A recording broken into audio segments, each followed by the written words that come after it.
Bem-vindo a estas nossas Pfizer Talks, professor Arlindo.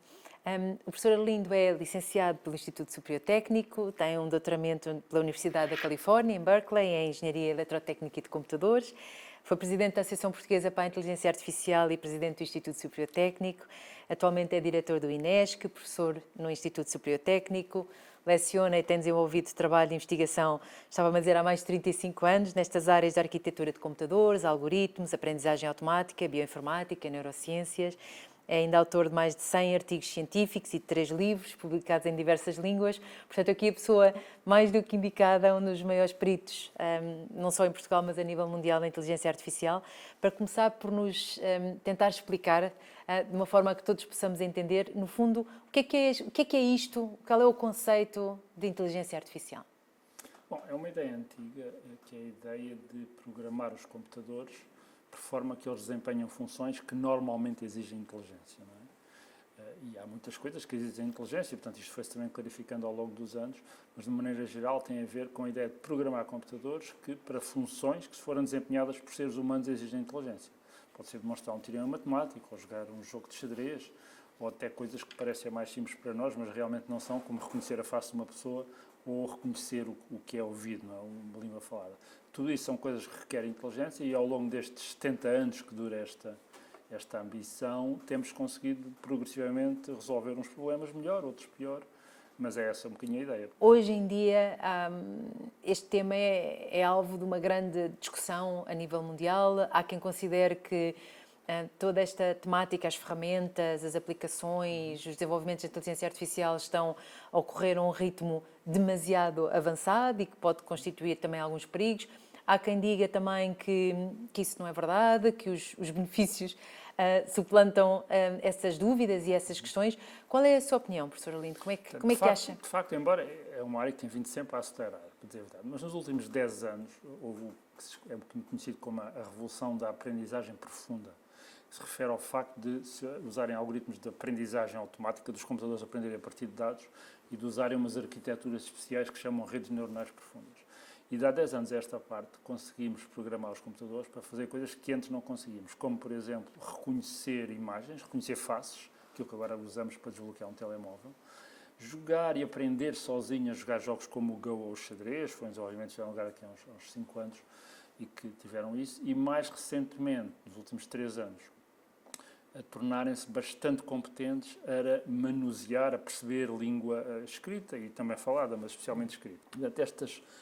A estes 3 desenvolvimentos juntou-se um outro, que é aquela capacidade, uns algoritmos, não interessa muito para o caso, chamam de difusão inversa, mas que geram imagens a partir de instruções.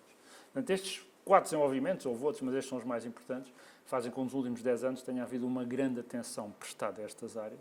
E dentro destes 10 anos, os últimos 6 meses, já vamos em 8 meses, em particular, o aparecimento do ChatGPT trouxe para a visão pública, para o público, uma tecnologia que realmente já existia. O GPT-3 já existia há 3 anos, já era usado, nós já usámos há bastante tempo, antes disso havia outros modelos, mas digamos nos últimos 8 meses houve de facto uma grande atenção, porque esta capacidade para conversar de forma fluente em língua escrita, neste caso, português ou inglês, é uma coisa que impressiona muitas pessoas, porque até aí não falávamos com os computadores em língua natural, que é esta língua que temos, e portanto o facto dos computadores conseguirem interagir connosco, perceberem o que queremos e gerarem respostas, muitas vezes muito competentes, foi uma coisa que apareceu como um grande salto em frente. Embora realmente não foi um salto instantâneo que aconteceu em novembro do ano passado, foi uma coisa muito progressiva e que começou nesta componente da linguagem realmente em 2017 com a introdução de uma nova arquitetura que se chama os transformadores e depois a partir de 2020 com os modelos de linguagem treinados em grandes partes da internet. E quase que fica a pensar como é que seria esta nossa conversa se tivesse sido uma ferramenta como o ChatGPT a escrever as perguntas e a responder. Eram parecidas. Outro dia fizemos isso no técnico e funcionou muito bem. Pudemos ao ChatGPT fazer as perguntas e ele fez boas perguntas. Exato.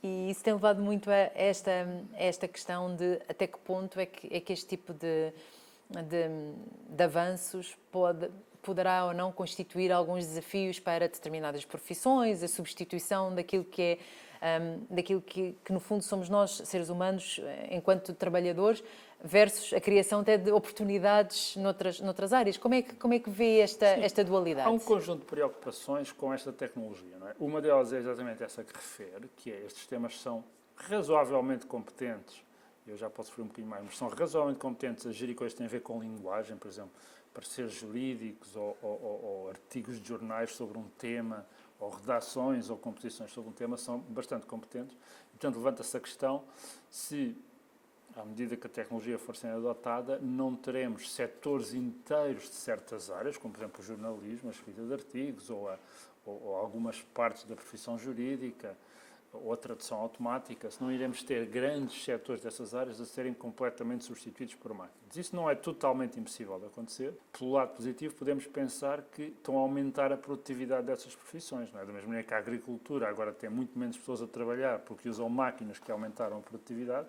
estas máquinas substituíram pessoas que trabalhavam na agricultura. Agora vamos ter máquinas que substituem pessoas que trabalham noutras áreas. Portanto, essa é uma preocupação genuína.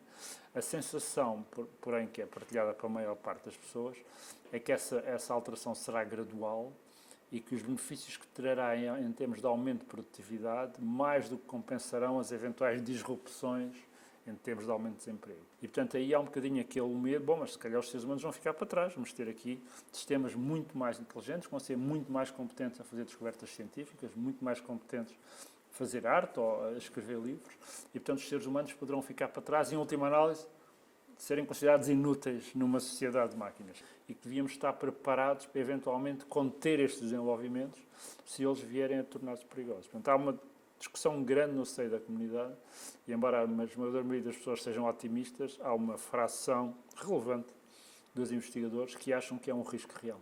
E, professora, qual é a sua... Eu estou mais do lado dos otimistas. Estou mais do lado dos otimistas. Os sistemas que temos agora ainda são muito limitados. Enganam um bocadinho porque quando falamos com eles parecem saber o que estão a dizer. Mas se nós os esprememos um bocadinho, se aprofundarmos as questões, etc., vemos que não. São sistemas que geram texto de forma estatística. Estou a falar neste caso dos modelos de linguagem. Falamos agora também um bocadinho sobre o impacto da inteligência artificial na área da saúde. Estávamos há pouco a falar das grandes, ou pelo menos das áreas em que a inteligência artificial está mais desenvolvida, e estávamos a falar da linguagem. Eu agora estou-me a lembrar da questão da imagem, porque na área da saúde, pelo menos a radiologia, a imagiologia foi uma das... O diagnóstico médico é uma área que está a evoluir muito rapidamente, onde, aliás, nós temos feito algumas contribuições, mas é uma área que está a evoluir muito rapidamente e onde é possível que sistemas de inteligência artificial sejam competitivos com radiologistas em determinadas especialidades, em determinadas áreas, e têm a vantagem que têm a velocidade a seu favor, não estão cansados, não podem trabalhar de noite, etc. E até o nível de detecção, não é? Exatamente, o nível de detecção. Por exemplo, ao nível da análise de imagem é uma área onde claramente temos condições para começar a fazer alterações profundas na maneira como fazemos, pelo menos uma primeira análise, sempre justo, depois haver uma análise final feita por um radiologista experiente. Depois, há muitas outras áreas onde estas tecnologias são muito importantes. Uma área que já era, que é analisar dados clínicos, dados genéticos, dados de ensaios clínicos, etc., onde a capacidade para analisar grandes quantidades de dados já era importante, já tínhamos esta capacidade e vai continuar a ser importante para determinar a eficácia de medicamentos, a existência de contraindicações, etc., e também na síntese, como por exemplo na síntese de vacinas. Portanto, esta é uma área. Por outro lado, estes modelos de linguagem agora abriram uma possibilidade também de explorar coisas que até agora eram difíceis, por exemplo, coisas que foram escritas à mão ou pelos médicos, e portanto que até agora não eram passíveis de análise por sistemas de análise analítica, mas que agora passaram a ser. O grande desafio aí é um desafio que não tem nada a ver com a inteligência artificial, pelo menos tem pouco, que é a integração e a disponibilização destes volumes de dados de maneira que tenham qualidade suficiente para serem analisados e que não violem um conjunto de regulamentações, em Portugal, o RGPD, mas outros de privacidade. E, portanto, esses desafios são grandes. E para terminar, relativamente a nós, cidadão comum, acha que estamos preparados, temos conhecimento? O que mais é que poderia ser feito, na sua opinião, para todos nós também melhorarmos a nossa preparação, o nosso... Eu acho que a abordagem mais fácil é tentar, pelo menos, experimentar as tecnologias e a pessoa tentar também aprender um pouco o que é a tecnologia, não necessariamente as questões técnicas, que aliás são por vezes muito complexas, mas de perceber. E acho que neste momento qualquer pessoa pode experimentar o ChatGPT ou um modelo de linguagem, qualquer pessoa pode interagir com outros sistemas de inteligência artificial que são úteis, por exemplo, para gerar código de computador. A pessoa pode experimentar fazer um programazinho ou uma aplicação, ou pode experimentar coisas como o DALL-E ou o Midjourney para gerar uma imagem a partir de uma descrição. Portanto, eu acho que as pessoas familiarizarem-se com a tecnologia é bom. Também acho que as empresas e as instituições em geral não devem bloquear o uso destas tecnologias, que é uma decisão difícil, porque às vezes as pessoas vão perder tempo, usar o ChatGPT, mas eu acho que isto é um bocadinho como tentar parar o vento com as mãos, não é? Acho que mais vale admitirmos que estas tecnologias vão estar connosco, vão ser mais ou menos omnipresentes e muito, muito disponíveis. Portanto, temos de adaptar os nossos processos de trabalho, os nossos processos de decisão, e tentar que as pessoas usem estas tecnologias para aumentar a sua produtividade, para se tornarem mais eficientes, mais eficazes e com isso trazerem valor. Muito obrigada, professora Lindo. Foi uma honra. Obrigada por ter partilhado o seu conhecimento, a sua experiência e também a sua visão. E até uma próxima. Muito obrigado. Obrigada.